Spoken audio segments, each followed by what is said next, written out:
네, 이강민의 잡지사 5월 호 7번째 페이지. 선조들의 의식주 프라이버시를 은밀하게 들추는 역사 광인이죠. 박광일 선생님과 함께합니다. 어서 오십시오. 안녕하세요. 이제 대한민국 국민 2,500명 중 한 명이 되는 잡지사가 되지 않았겠습니까? 잡지사가 유튜브 구독자 2만 명을 달성했는데 예, 고맙습니다. 네, 축하드립니다. 네. 선생님께도 박수를 쳐드립니다. 개국 공신 중에 한 분이시기도 하고 또 무려 최다 조회수 30만 조회수 컨텐츠 타이틀 보유자로서 보통 개국 공신들한테는 네. 뭐 집, 그다음에 말, 뭐 토지 이런 것들을 내려주시는데 아직 2만이라서 저희가 200만이면 뭔들 못 해드리겠습니까, 선생님? 예, 분발해야 됩니다, 한편으로는.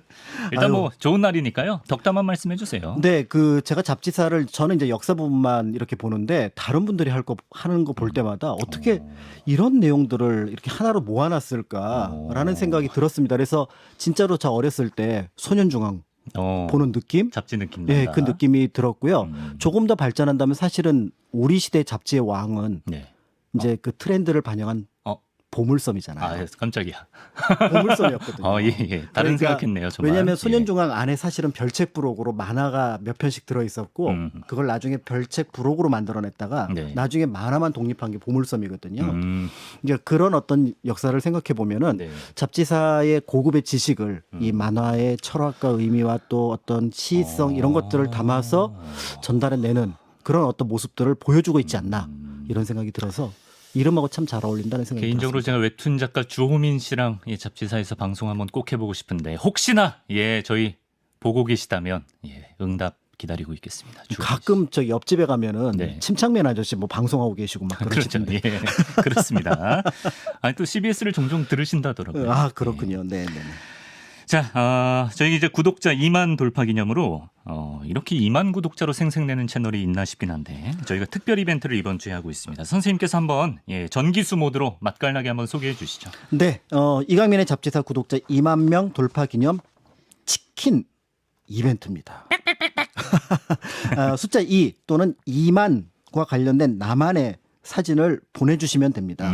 예를 들어서 내가 2살 때 찍은 사진도 좋고요. 몸으로 숫자 2를 만들어서 찍어주셔도 좋고요. 어지간한 사진들은 사실은 전부 다 숫자 2입니다. 그런가요? V.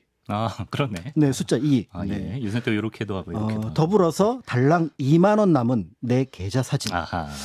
조금 쑥스럽지만 추천드립니다. 네. 그리고 더불어서 근처에 혹시 이렇게 동네를 돌고 계시는 이만기 씨가 계시다면은 같이 찍은 사진도 2만으로 인정을 해드리겠습니다. 네. 어떤 식으로든 숫자 2 또는 2만과 관련된 사진을 보내주시면 총 20분께 치킨을 보내드립니다. 이만수 씨도 가능하고요. 그렇군요. 이번 주 금요일까지 받고요. 잡지사 라디오 본방송 나가는 저녁 7시 반에서 8시 사이에 보내주셔야 됩니다. 사진 문자 100원의 이용료들은 샵 1212 문자 메시지로 숫자 2 또는 2만과 관련한 기발한 사진 기다리겠습니다. 예를 들어 내가 이름이 박광일인데 요 이벤트 응모하려고 박광2로 개명을 했습니다 하고 신분증 사진 딱 보내면 이건 무조건이거든요. 무조건이죠. 무조건이죠. 네. 치킨과 내 이름을 바꾼다. 그렇죠. 상황에 따라서 가능한 일입니다. 그렇습니다. 네. 자, 이렇게 이벤트 장벽이 높지 않으니까 도전해 주시고요. 유튜브 커뮤니티 탭을 확인해 주시면 좋겠습니다. 자, 저희가 지난주에 긴급 편성됐던 조선인의 밥상을 성황리에 마치고요. 다시 조선 잠 역사로 돌아왔습니다. 선생님, 오늘은 어떤 직업을 만나볼까요? 네, 앞에서 이제 시작할 때 말씀드렸던 것처럼 조선시대에 집과 또는 어떤 토지, 특히 이제 주로 집이 되는데 네. 이거를 거래하는데 중요한 역할을 했던 공인중개사, 각회 또는 집주롭에 대한 이야기를 준비를 했습니다. 네, 각회와 집주롭? 각회는 한자고요. 네. 집주롭은 우리말입니다. 무슨 뜻이에요? 사실은 그 집주롭의 주릅이라는 말이 네. 뭔가를 그러니까 뭔가 거래를 터준다는 의미를 가지고 있습니다. 네. 그래서 지금은 우리가 뭔가 소매와 어떤 고객으로 만나게 되지만 예를 들어서 책을 구해서 소매 어떤 고객에게 전달한다. 이 사람은 책 주릅. 그렇죠. 약간 도매상? 그렇죠. 그러니까 거간, 그러니까 네. 연결 이런 어떤 의미를 가지고 있는데 네네. 요거를 한자로 그대로 풀면 집가자에다가 쾌자가 거간 쾌자예요. 그러니까 각회는 좀 이제 좀 이렇게 유식한 사람들이 각회 왔나 이렇게 얘기하고 네. 그다음에 이제 보통의 사람들은 집주름 영감 어디 계셔요? 그분 집을 이렇게 해놓으면 어떡해? 뭐 이런 어떤 느낌으로 보시면 될 것 같습니다. 그래서 서민연계에 맞들리신 것 같고요. 집주릅 그리고 이제 그게 발음이 좀 불편하니까 네. 집주름. 아, 집주름이라고. 네, 그래서 그러군요. 오해 중에 하나가 뭐 이렇게 주름 잡다가 여기서 나왔다라고 얘기를 하시는 것 같은데 아닌가요? 제가 잡은 여러 자료에 보면은 네. 그거는 명확하진 않은 것 같아요. 근거는 예, 명확치 않다. 명확하진 예. 않은데 어쨌든 또 관계가 있을 것 같기도 하고 그렇습니다. 네. 자, 각회 집주름 또는 집주름이 요즘 공인중개사와 얼마나 비슷한가를 살펴보기에 앞서서 이 얘기부터 해보겠습니다. 그 작년에 국토교통부가 발표한 2021년도 주거 실태 조사를 보면 월급을 한 푼도 쓰지 않고 수도권에 주택을 구매하는데 평균 10년이 걸린다고 합니다. 근데 우리가 뭐 월급을 안 쓸 수 없으니까 사실상 뭐 15년, 20년 이상 걸린다고 봐야 될 텐데 수백 년 전 조선의 부동산 시장은 어땠는지가 궁금하거든요. 네, 지금 말씀하셨던 이 자료는 사실은 수도권으로 한정을 해서 그렇지 네. 이거를 서울로 하하. 더 범위를 좁히면 네, 더 어목해지죠. 예, 뭐 15년, 17년, 18년 뭐 이렇게 이제 그 기사가 뜨더라고요. 네. 조선이 건국하고 단 한 번도 한양의 집값이 쌌던 적은 없습니다. 아, 그때도요. 네, 이게 그러니까 보통 이제 전근대와 현대에는 여러 가지 특히 경제에서는 차이점이 나타나거든요. 네. 그러니까 예를 들어서 그 주택 거래라고 하는 것들이 지금은 일상적으로 일어나지만 네. 전근대 역사에서 주택 거래는 거의 일어나지 않습니다. 예를 들어서 우리가 어느 지역 답사를 가면은 네. 그 집 어른이 뭐라고 얘기를 하냐면 이 집은 우리가 300년 동안 뭐 그치. 7대조, 8대조 할아버지부터 살아온 집이다. 네. 안 팔았다는 얘기예요. 네. 그러니까 보통의 집은 안 팝니다. 어, 그런데 이런 게 예외에 적용되는 것이 바로 어디냐면 한양이에요. 한양. 한양은 벼슬살이 하러 왔다가 네. 3년 만에 탄핵당했네요. 그러면 어쩔 수 없이 가야 돼요. 그럼 고향으로 내려가야 되잖아요. 집을 예를 팔아야죠, 들어서 그렇게 그러면. 하고 네. 이번에 식년시 3년 문과 내가 여태까지 40이 되도록 과거에 합격 못했는데 네. 이번은 기필코 그래서 내가 서울에서 정보도 좀 취득하고 그다음에 주변에 좋은 선생님도 만나고 해서 과거에 합격하겠다. 그럼 3년 전에 들어와야 되거든요. 그렇죠. 그러면 또 이런 어떤 과거 응시생들 이런 사람들도 있고 네. 듣자 하니 요즘에 전기수를 하더라도 아, 운종가에서 해야 집 한 채 산다더라. 이런 얘기가 들리면 또 그런 사람들이 직업을 구해서 한양으로 들어오는데 그러니까 어느 나라나 그 도읍지 도시가 가지고 있는 특성들이 있는데 특히 조선은 네. 일극 그러니까 예를 들어 다른 나라 같은 경우는 경제 중심지, 정치 중심지, 문화 중심지 이렇게 있지만 네. 서울, 그러니까 한양은 정치, 경제, 사회, 문화 모든 거의 중심지였거든요. 지금이랑 다르지가 않네요. 그렇죠. 일자리나 교육 때문에 수도권 서울로 몰리는 것과 그렇죠. 다르지가 않습니다. 그런데 이 한양이 팽창이 안 된다는 거예요. 팽창이 안 된다. 왜냐하면 어지간하면 도시에 점점 커져야 되는데 그렇죠. 이 한양은 처음에 정할 때 딱 요만한 크기로 정하고 시작을 합니다. 그게 18.7km의 한양 도성이 기준이 돼요. 제가 도성길 자주 걷는데 저 유튜브에 띄워드린 사진이 전체가 이제 서울, 지금의 서울 지도인가요? 그렇습니다. 그리고 이제 안쪽에 살구색으로 작게 표시된 영역이 예전에 한양 도성 내부. 그렇죠. 이 한양 도성이 이제 저거를 쭉 둘러싸는 게 18.7km고 한성부는 성저 십리라고 해서 성박 십리까지를 지금의 그러니까 서울 영역으로 봤습니다마는 네. 그럼에도 성 안 사람과 성박 사람이 구분이 있고 저 도성이 있는 한은 한양의 경계가 뚜렷하니 결국은 사람이 모이면 모일수록 택지는 부족해지고 네. 택지가 부족해지면 자연스럽게 경쟁이 생기니까 집값은 올라가게 되는 그렇죠. 그런 면에서 다른 어떤 지역하고는 차이가 났다. 그래서 한양은 조선시대 내내 집값이 비싼 지역이었다고 네. 보시면 될 것 같습니다. 면적은 그대로인데 인구는 계속 유입이 되니까. 그렇죠. 네. 다만 이제 지금하고 차이점이 있다면 지금은 예를 들어 우리가 등기나 이런 걸 떼 보면은 네. 예를 들어 공동주택에 산다고 하더라도 점유 면적이 몇 평인지 나오잖아요. 네네. 그러니까 지금은 서울은 땅 면적이 중요한데 네. 조선 시대는 땅 면적보다는 사실은 건축비가 더 중요합니다. 아, 근데 한양만은 그게 이제 중간중간. 그러니까 아, 땅도 중요하고 건축비도 중요했다. 이렇게 볼 수가 있는 어, 거죠. 네. 조금 전에 평이라는 단위를 쓰셨는데 3.3제곱미터를 예, 저희 잡지사를 다른 콘텐츠도 보셨다면 평은 금지입니다. 미터법의 성인 곽재식 작가께서 대노하실 수가 있기 때문에 그렇죠. 한 84제곱미터, 88제곱미터. 예, 주의해 주시고요. 아 근데 구체적으로 그러면 그 한양에서 집값이 어느 정도였는지 기록 같은 게 있습니까? 기록은 사실은 이제 지금도 네. 그러니까 서울의 집값이 얼마요라고 물어보면 네. 대답을 못 하잖아요. 다 다르기도 하고요. 예를 들어 강남의 집이냐, 네. 그다음에 예를 들어서 그 규모가 몇 제곱미터냐, 이런 것들에 따라서 달라지고 네. 또 몇 년에 지었느냐 이런 게 달라지는데 대략 한양에서는 집값이 기와집하고 초가집으로 구분이 됐던 것 같아요. 네. 그래서 기와집 같은 경우는 한 칸에 20냥, 초가집은 열량. 이렇게 이제 구분이 됐으니까 보통 한 양을 역시 조금 계산하기는 굉장히 복잡하지만 네. 여러 자료를 보면 한 10만 원 정도로 볼 수가 있거든요. 한 양에 10만 원. 그러면은 예를 들어서 기와집이 한 칸에 네. 한 200만 원 정도가 되는 거고요. 그러면 그게 한 20칸 정도 되면은 4천만 원. 그다음에 한 100칸 정도 되면은 2억. 지금 기준으로 따져봤을 때 그렇죠. 그런 2억. 그 정도 가격이 됐고 네. 당대에도 지금처럼 월급을 얼마나 모아서 그 집을 살 수 있느냐라는 계산을 네. 그 단지 품삯으로 기록을 하긴 했습니다만은 네. 한 10년에서 15년 정도 걸립니다. 그러니까 역시 한양의 집값은 비슷하네. 여전히 비쌌구나라는 것들. 그래서 제가 처음에 네. 한양의 집값이 비쌌다라고 말씀드리는 이유는 네. 이런 거라고 볼 수가 있고요. 그런 어떤 집값이 비싼 이유는 말씀드렸던 것처럼 한정된 영역에 처음에 이 한양이라는 도시는 10만 명을 염두에 두고 건설한 도시거든요. 근데 조선 후기 상주 인구가 20만이 넘어요. 아, 그렇군요. 그럼 결국은 집이 부족하고 택지가 그 공간이 부족하니까 네. 결국은 집값이 올라갈 수밖에 없는 상황이 만들어지게 되는 거죠. 네. 이쯤에서 흥미로운 시 한 소절 들려드리겠습니다. 한양의 셋집에 동산들이 비었더니 해마다 울긋불긋 온갖 꽃이 피어나네. 이 시가요, 그 조선의 대학자 퇴계 이황 선생이 셋방에서 살구꽃을 보고 쓴 시라고 합니다. 아니, 이황 선생 정도 되는 분도 셋방살이를 했습니까? 이게 뭐 청렴해서 그런 거예요? 뭐 아니 진짜 돈이 없어서? 뭐 공부 잘한다고 다 돈이 있는 거는 아니잖아요. 이황 선생은 거의 뭐 장관급으로 봐야 되는 거 아니에요? 지금 꼭 그렇지는 않아요. 아니요? 그렇지는 않고 네. 이황 선생 같은 경우 이제 벼슬을 하긴 했지만 그렇게 높은 벼슬은 하진 않았고 설사 높은 벼슬을 했던 율곡 같은 경우 네. 예를 들어서 이제 말 그대로 장관급이었거든요. 네네. 대사원도 하고 판서도 했었으니까 그런데도 그 월급만으로는 사실은 집 못 삽니다. 그래요? 율곡 선생도 네. 그 집을 사실은 그 유산으로 물려받았던 덕분에 서울에서 살았지 안 그랬으면 서울에서 살기가 쉽지 않았을 거고요. 고위 관리직 급여로도 안 된다. 그렇습니다.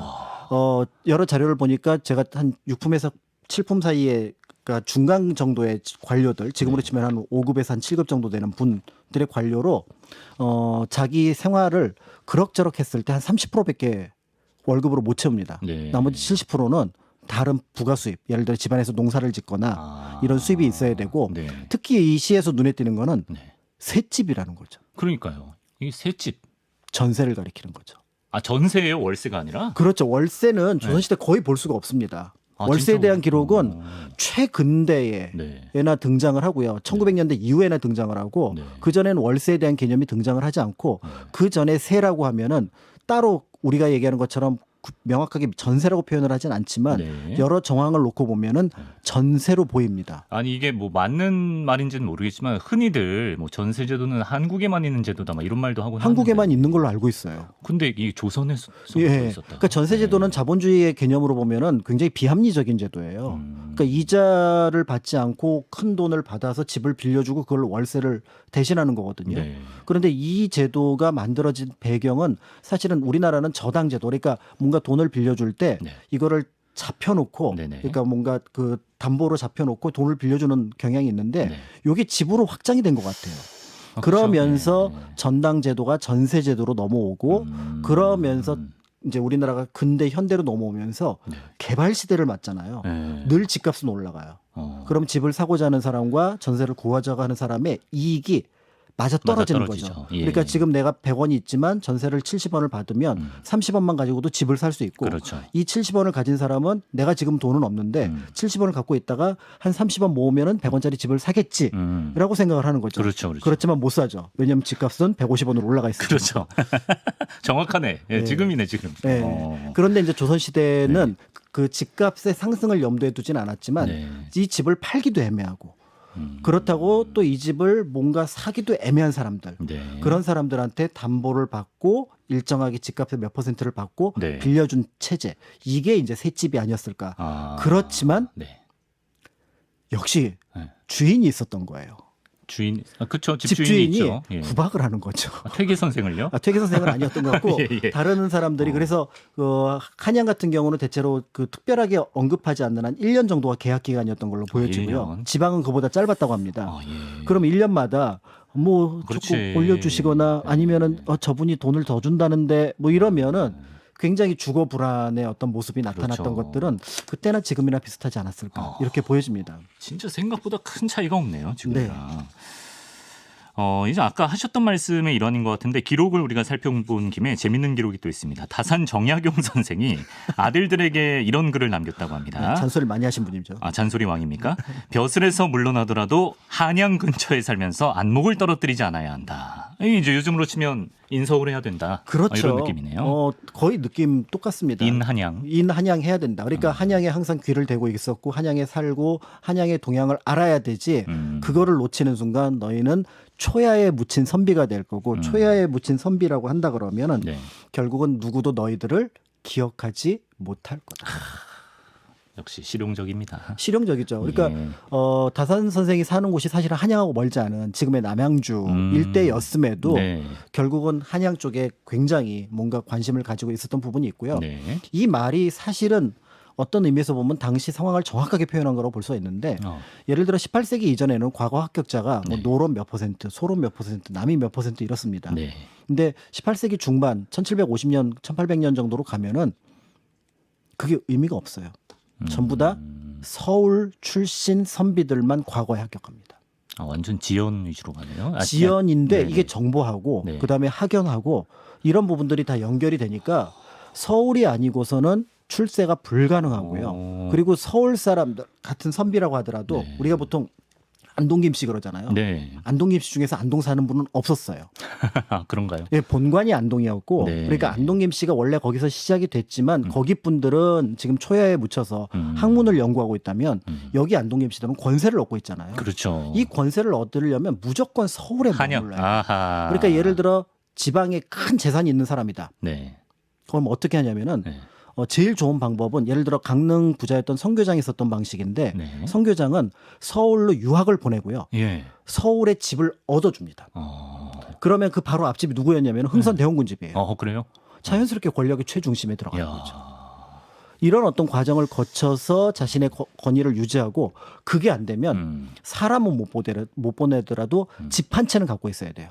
그래서 그 집 한 채에 번갈아 가면서 그 가문 사람들이 네. 들어와서 몇 년씩 머물면서 이렇게 살기도 하는데 가문용 서울 기숙사가 따로 있어요. 그렇죠. 예. 이게 있어야지 자연스럽게 서울 사람들 사이의 평판 그걸 통해서 학문적인 어떤 바탕 더 나아가서 인맥 그리고 과거 합격이 선순환을 이뤘기 때문에 네. 이거를 피할 수가 없었던 거죠. 당연히 서울 집값은 올라갈 수밖에 없죠. 그렇지. 그땐 또 해외 유학도 없으니까 서울로 유학 보내는 개념으로 이제 집에서 밀어준 것 같아요. 그렇죠. 해외 유학 갔다 와도 뭐 그렇게 높은 평가를 못 받았으니까. 예. 청해 갔다 왔다고 그다음에 그렇습니까? 일본에 외에 갔다 왔다고 뭐 외에 갔다 온 건 좀 느낌이 그러네요. 에도에 갔다 왔다 그렇습니다. 왜 이렇게 했을 때. 그렇다면 이렇게 한양의 부동산 시장이 제가 생각했던 것보다 과열된 상황이었다면 지금처럼 부동산 투기라는 개념도 있었는지 또 있었다면 이제 그에 대한 대책도 이제 조선 왕이라든지 나라에서 내놨는지. 투기까지는 가지 않았던 것 같아요. 그래요? 왜냐하면은 우리가 집값에 투기를 하려면은 예를 들어서 내가 지금 100만 원을 투자를 해서 네. 한 1년 뒤에는 한 150만 원을 받을 거를 염두에 두고 투기를 해야 되는데 그렇죠. 당시 물가가 굉장한 완만한 상승 곡선이었기 때문에 우리는 지금 그러니까 그 통계치를 놓고 보면은 네. 집값이 오른 게 분명합니다. 네. 1750년부터 1870년까지 지금 광교 일대에 네. 정만석계라고 하는 그 지역에 있었던 집에 매매 문서가 남아 있어요. 예. 그러니까 지속적인 한 집에 대한 매매 문서기 때문에 네. 집값 추정이 가능하거든요. 그런데 집값이 대략 한 6배 정도 올랐습니다. 근데 150년 동안 6배가 올랐어요. 네. 동시기에 물가는 2배 정도 올랐습니다. 그러면은 집값만 놓고 보면 3배 정도 올랐다고 느꼈을 더 텐데 올랐다. 예. 그럼 50년에 한 배씩 오르는 거를 가지고 내가 여기다가 돈을 묻어둔다? 좀 그렇죠. 예. 그런 면에서 볼 때는 물론 자본주의적인 시선도 없기도 했었거니와 네네. 이 집이 투자의 개념이라고 보기는 어려웠을 것 같고요. 다만 이제 실소유자가 볼 때 네. 조금 더 좋은 집, 그다음에 서울에 살고 싶다는 욕망 이런 것들이 덧붙여지는 과정 속에서 집값이 자연스럽게 상승을 했겠구나 네. 정도로 보여지고요. 제가 물론 정보를 못 찾아서 누군가가 투기꾼이 있었을 수는 있었습니다만은 없진 않았겠죠. 그렇지만 예. 지금과 같은 모습은 아니었을 것 같다라는 느낌이 듭니다. 이런 건 지금과 또 다른 모습입니다. 네. 자, 그러면 아, 부동산 정책 같은 건 그럼 나라에서 따로 안 내느냐고. 예, 부동산 정책은 나라에서 가만히 있는 거죠. 관망. 어떻게 하지? 네. 거래를 그럼 공정하게 하도록 해야겠구나. 네. 그래서 경국대전에 보면은 그 거래의 증명을 정부에서 하도록 했는데 그러려면 수수료를 내야 되거든요. 아, 예. 그러니까 매수인하고 매도인이 야 수수료 내야 되고 그다음에 그 도장 받는데 또 수령 눈치 봐야 되고 아, 귀찮네. 그냥 우리끼리 하자라고 해서 그 보통 이제 관에 도장이 찍히지 않은 네. 개인 간의 거래 계약서를 백문계라고 하거든요. 예. 그래서 조선시대에는 원칙적으로는 관의 입안이라고 하는 정식 문서를 그러니까 등기 문서를 받아야 되지만 네. 당시의 주택 거래는 네. 주로 이제 가옥문계를 통해서 네. 두 사람끼리 연결하는 백문계 형식으로 그러니까 매도자와 매수자가 중심이 돼서 네네네. 거래를 하는 방식이었고 정부에서는 가만히 그런가 보군 이 정도로 보고 있었던 것 같아요. 관망을 했다. 예. 관망을 해야죠. 뭐 특별히 뭐 할 게 없으니까. 할 게 없으니까. 네. 예. 참고로 이제 조선 초기에 그 처음에 조선이 만들어질 때는 토지 제한을 했습니다.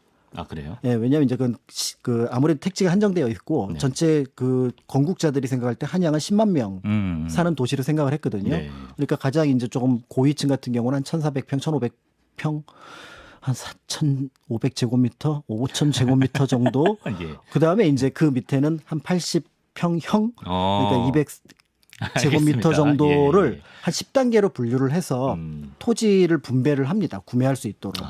이제 그렇게 했는데 문제는 이제 시간이 지나면서 아까 말씀드렸던 것처럼 10만 명이 아니라 20만 명이 되니까 네. 당연히 이제 토지뿐만 아니라 이제 집도 귀해지는 그런 상황이 나타난 거죠.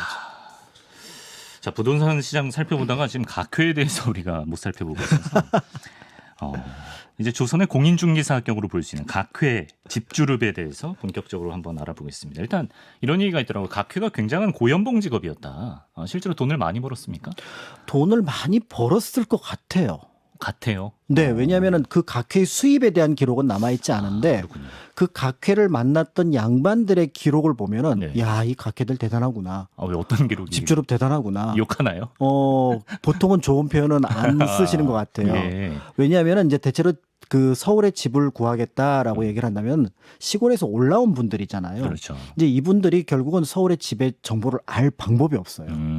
그러니까 집을 봅시다라고 하는데 처음부터 보여주진 않습니다. 아, 그래요? 예를 들어서 각회들이. 저기 북촌에 예. 저 북촌의 집은 이렇습니다. 그림을 보여줘요. 아, 그림으로. 먼저 설계도로 예. 지금처럼 굉장히 탁월한 그 비대면 형식의 예. 그러네요. 어떤 그런 어떤 앞서갔네. 앞서간 거였죠. 예. 그리고 저 밑에 청계천 저 집은 이런 설계도로 그러면은 이제 요 도면을 가지고 네. 이제 마음에 드는 집이 있으면 각회한테 얘기를 합니다. 네. 저쪽 보러 갑시다. 청계천 갑시다. 네. 네. 가면은 가면서 얘기를 해요. 이 집 주인은 게을러 마당을 저렇게 엉망으로 만들어놨어. 그러니까 이제 동네 이제 정보도 얻게 되면서 네. 그러면서 자신의 어떤 지식을 이제 자랑을 하는 거죠. 이 동네는 내가 꽉 잡고 있다. 그렇죠. 예. 이런 얘기를 하는 거죠. 그러면서 저 집은 한 1,000냥 정도면 사는데 집주인이 1,100냥에 내놨네. 뭐 이런 식으로 얘기를 하면서 분위기를 만들어 가서 결국 이제 아까 그 유만주라는 사람이 집을 구하러 간 거예요. 그래서 유만주라는 사람. 예, 유만주라는 1780년대 이제 그 서울에 집을 구하러 왔던 사람이었는데 네. 이분이 이제 각회를 통해서 집을 구하러 갔습니다. 그래서 원래 사전에 협의가 다 되기는 1,200냥으로 계약이 됐어요. 1,200냥. 네. 1억 2천 정도로. 네. 그런데 현장에 딱 갔더니 1억 3천으로 올리는 거예요. 집주인하고 약간 중간에 네. 각회가 뭔가 작전을 짠 것 같아요. 그러니까 이 사람은 1억 3천을 받고 싶었고 네. 유만주는 돈이 없어서 1억 2천을 갔는데 그 1,000만 원은 그럼 각회 건가요? 각회 건 아니고 네. 거래를 그렇게 튼 거죠. 아. 텄는데 유만주는 자기는 정보가 없는 상황이니까 그죠. 이 1억 3천짜리 집을 못 사겠다라고 해서 그 계약을 일단은 파기를 합니다. 아, 예. 이게 벌써 한 몇 달 지났을 때 얘기거든요. 네, 네. 그래서 우리가 처음에 읽었던 이 집 사기 정말 어렵다. 네. 이 얘기가 이때 나온 얘기예요. 야, 시골 사람 집 사기 어렵다. 그래 결국은 근데 이 유만주라는 사람이 집을 얼마짜리 사냐면은 네. 2,000냥짜리. 2,000냥? 2억짜리 집. 아, 지금의 결국엔 더 썼네. 저 명동 일대를 사죠. 왜냐하면 네네. 물건은 네. 자꾸 보면 안 돼요. 무슨 견물생심이 생긴다. 그렇죠. 네. 처음에는 이 집은 500량이었어요. 그러니까 네. 처음에 이분 예산이 원래 이제 자기가 그 전세로 살고 있던 게 한 300량이었고 네. 집에서 이것저것 조달할 수 있는 게 한 6, 700량 돼서 한 1000량짜리를 봤어요. 만들었어. 네, 영끌. 그러니까 예. 1000량을 가지고 집을 살려고 그러니까 아마 집안 어른들한테도 허락을 받은 것 같아요. 네. 1000량 정도면 해봐. 뭐 이렇게 했던 것 같습니다. 네. 그래서 1000량짜리 집을 봤는데 1000량짜리 집은 성에 안 차잖아요. 네. 그래서 1200량, 1300량짜리 집을 봤는데 네. 성에 안 찬 거죠. 그런데 이제 각회가 얘기를 했겠죠. 저 집이 그냥 한번 보기만 하라고. 뭐 예산은 안 맞지만 한번 보시라고 했는데 그게 2000량짜리 집인 거예요. 그래서 나중에 그 유만주가 남겨놓은 기록에 보면은 네. 이제 그 집을 가리킨 얘기는 아닌데 북촌에 가면은 야 여기는 동네도 좋고 오. 뭔가 분위기도 다르고 네. 집도 다 새 집이야. 그런데 이제 조금은 좀 가난한 선비들이 살았던 남촌 갔더니 네. 여긴 동네도 조금은 어둡고 네. 집도 옛날 집이 많네. 그래요. 그러니까 이게 뭐냐면 계속 집을 보는 순간 어떤 일이 벌어지냐면 결국은 자기가 가지고 있는 재산 다 끌어모아서 좋은 집을 살 수밖에 없는 거죠. 결국 유만주는 원래 예산이 1000량 정도였었는데 네. 1000량은 경강상인한테 빌립니다. 아 그래요? 그래서 대출. 그러니까 거의 집으로 지금 80%를 대출을 한 거죠. 그러네 진짜. 근데 이제 집에서 빌려준 거 빼면 50% 대출을 한 건데 위험한데. 예, 그렇게 해서 이 집을 샀다라는 기록이 남아 있는데 그만큼 이제 각회는 계속해서 이제 거래량을 높이고 했던 것으로 보여지고 다만 거래 이무는 1%를 받았던 것 같아요. 아 수수료요? 네. 1%면 높은 거잖아요. 그렇죠. 예를 들어 그렇잖아요. 1000량짜리면은 이 사는 사람한테 10량, 네. 그다음에 파는 사람한테 10량이니까 20량이니까 네. 지금으로 치면 한 200만 원 정도. 지금이 어떻게 지금 한 0. 몇 프로 이 정도 아닌가요? 그렇죠. 네, 그죠? 그러니까 네. 이제 훨씬 더 비율이 높았다고 볼 수가 있는데 문제는 이제 그 조선 후기로 가게 되면은 이 네. 각회들의 역할이 점점 중요해집니다. 아까 말씀드렸던 정부에서 가만히 손 놓고 있는데 이제 이른바 전세 사기 비슷한 상황이 나타나는 거예요. 네. 집주인이 전당을 잡혀놓고 예를 들어 100량짜리 집인데 50량 전당 잡혀놓고 집을 70량에 세를 준 거죠. 네. 그러니까 나중에 이 세를 빼려고 했더니 20량이 비잖아요. 네. 이른바 깡통 전세가 그때 나타나는 거죠. 아 그러네 진짜. 그러니까 이 부분이 우리끼리 있을 때는 동네에서 다 해결이 됐습니다. 네. 저 사람은 해도 너무하네. 이게 이제 그 익명성이 없는 굉장히 서로 아는 사회였으니까. 그런데 외국인들이 이제 집을 사러 들어오니까 외국인도 와 또. 1870년 이후는 외국인들이 들어오잖아요. 네, 네. 그러니까 이 부분이 이제 문제가 되니까 네. 이제 외국인들이 아니 조선 정부는 뭘 하는 겁니까? 라고 얘기하니까 이거를 공증제도로 만들어요. 아 그때요. 네. 1870년 이후에. 그래서 1893년에 공증제도가 만들어지게 되거든요. 네네. 그러면서 이때 각회를 필수 요소로 적용을 시킵니다. 즉 매수 매도와 더불어서 그 집의 전당 여부라든지 그다음에 그 관에서 제기하는 어떤 문서들의 모든 책임을 각회한테 지도록 해요. 그러니까 이제 각회는 이제 직업 전선은 굉장히 넓어진 거죠. 그렇죠. 근데 할 일이 예전에 비해서 많아졌고 네. 심지어는 이 집이 아까처럼 재정적으로 문제가 발생할 경우에는 네. 책임이 자기. 재정 책임을 각회한테 씌웁니다. 네. 지금은 그렇게까지는 안 하거든요. 예. 그러니까 이 상황이 되니까 이제 각회들이 정부한테 항의를 하는 거죠. 우리 1% 받고 못 합니다. 더. 5%는 주셔야죠. 진짜 5%를? 네. 이야. 처음에 그래서 요구했던 게 5% 10%까지 요구를 했었거든요. 그러니까 아마 뒷돈으로 받았던 거는 싼 집 같은 경우는 5% 10%까지 받았던 것 같아요. 네. 이제 이렇게 받으니까 이제 근데 한성부가 네. 또 우리 조정, 네. 원칙, 끈기 우리는 무조건 1%야. 법으로 정해져 있는데 무슨 말이냐. 해서 당시에는 이제 각회들이 굉장히 불만이 많았다고 합니다. 해야 될 서류나 챙겨야 될 문제들은 굉장히 많은데 네. 그런데 이제 수수료는 오르지 않아서 그래서 이제 나중에 각회들이 조금 더 올려달라 뭐 이런 식으로 이제 사적으로 얘기를 했다라는 네. 기록이 남아 있습니다. 네. 어쨌든 이제 나라로부터 인정을 받은 거는 직업으로서 지금 공인중개사처럼. 그렇죠. 네, 그러다가 그때부터라고 봐야겠다. 예, 그렇게 네. 해서 이제 그때부터 이제 그 각회들이 모여서 이제 그 사무실을 열었는데 사무실. 땅은 복이 주고 이웃은 땅은 이웃은 복을 주고 땅은 덕을 준다. 그래서 복덕방. 그렇죠. 복덕방 말씀하시는 거죠? 그래서 사무실을 그때부터 만들기 시작한 거예요. 그 전까지는 각회가 개인이 활동을 했었는데 집단으로 사무실을 만든. 네, 그리고 이제 그 복덕방이 모여서 한성회사라는 회사를 만들기도 했었던 적이 있었는데 네. 근데 얼마 못 가서 이 복덕방은 곧 또 사그라듭니다. 일제 강점기의 즈음에 대해서 네.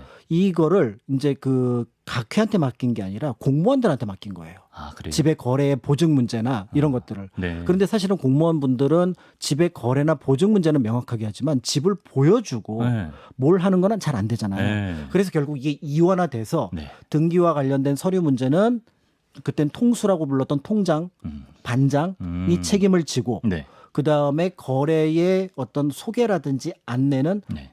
각회, 각회가 그러니까 부동산 업자가 하는 요 방식으로 이원화된 것이 지금까지 내려오고 있다.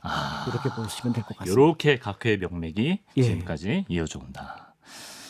그렇습니다. 자, 오늘 끝으로 아까 그 유만주 선생이 이런 얘기를 했다고 합니다. 집을 사는 일이 참으로 어렵구나.